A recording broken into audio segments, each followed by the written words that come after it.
Well, good day. It's good to see you all again. Uh, I've been thinking a little bit lately, as I'm guessing you all probably have as well, about solitude.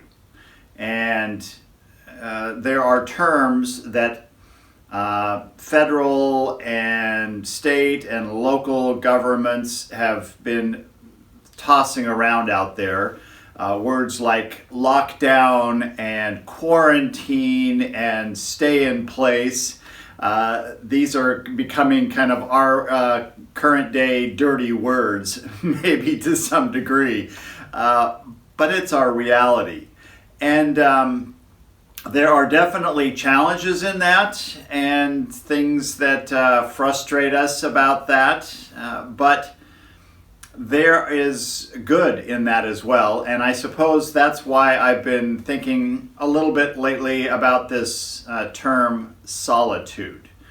And there is a lady, Sherry Turkle. She wrote this about kids. She said, "If we don't teach our children to be alone, they will only know how to be lonely." And so that's an interesting concept. If we don't teach children how to be alone, all they will ever know is loneliness.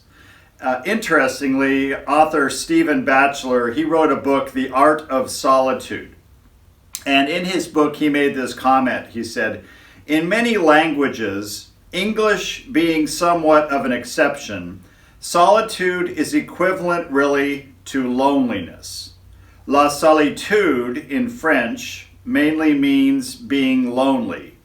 In English, we have the great advantage of a word that's relatively value neutral. We don't think of it as the same as loneliness." And I think the benefit that we have in solitude is to befriend ourselves. I have a book here by a friend, Ruth Haley Barton, who wrote Invitation to Solitude and Silence. Let me just read a couple brief comments that she makes here. She says, "The practice of solitude and silence are radical because they challenge us on every level of our existence. They challenge us on the level of the soul. In the silence, we become aware of inner dynamics we have been able to avoid by keeping ourselves noisy and busy." Well, we do sometimes keep ourselves noisy and busy. And the downside of that is that we don't have the opportunity to befriend ourselves, to become more aware and acquainted with ourselves and our inner dynamics, our inner being, and the thoughts and the image and the dreams and the things that are going on within us.